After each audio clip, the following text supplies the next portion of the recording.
आ गया पैर। बातों बातों में वक्त का पता ही नहीं चला। अब आ ही गए हो तो चलो चाय पी लो। नहीं नहीं, आई एम सॉरी, मैं थोड़ी जल्दी में हूँ, फिर कभी।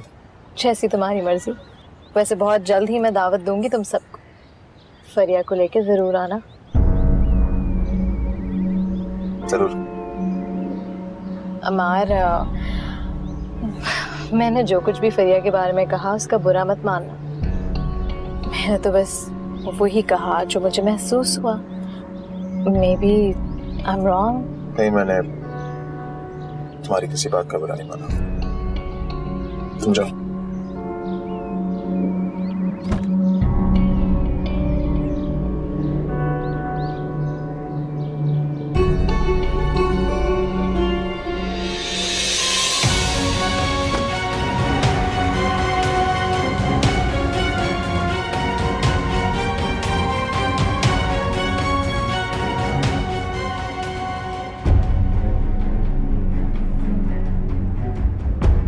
वैसे एक बात कहूंगी मैं, बुरा मत मानना। मैंने नोट किया है कि फरिया तुम्हारी बिल्कुल परवाह नहीं करती। साफ साफ इग्नोर करती है तुम्हें। हालांकि उसको तो खुश होना चाहिए कि उसकी तुम जैसे स्मार्ट और काबिल लड़के से शादी हो गई। खुशकिस्मत है। चिल्लाओ मत सलमान, इतनी सी बात का बतंगड़ बनाने की जरूरत नहीं है बेकार में। और यही ख्याल कर लो कि यहाँ मुलाजिम भी सुनते हैं। ये इतनी सी बात नहीं है माया। तुम मेरी गैर मौजूदगी में किसी गैर मर्द के साथ घूम फिर रही थी। और था भी कौन? तुम्हारा साबिका मंगेतर? वाह, क्या आजाद ख्याली है तुम लोगों की।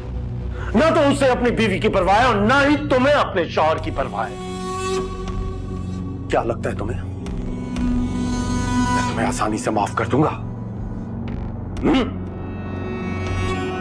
सलमान, इस वक्त तुम बहुत गुस्से में हो। हम बाद में बात करेंगे। मेरी बात का जवाब दो। कब से चल रहा है तुम्हारा अम्मार के साथ ये सब कुछ? कब से मिल रही हो तुम अम्मार से? एक बात कान खोल कर सुन लो, मुझे बेवकूफ बनाने की हरगिज़ कोशिश मत करना। हाथ छोड़ो मेरा, मुझे तकलीफ हो रही है सलमान, मेरा हाथ छोड़ो। मुझे यकीन नहीं आ रहा कि ये तुम हो। इतने दिनों से मैं यहाँ अकेली तुम्हारा इंतजार कर रही थी और अब जब तुम आए हो तो छोड़ो मेरा हाथ, तकलीफ हो रही है मुझे सलमान, हाथ छोड़ो। तुम जैसे शक्की मिजाज शख्स के साथ तो मैं अब एक मिनट भी इस घर में नहीं रह सकती। तुम खुद हो क्या? धोखेबाज, फरेबी, बुज़दिल और इल्जाम मुझ पे लगा रहे हो।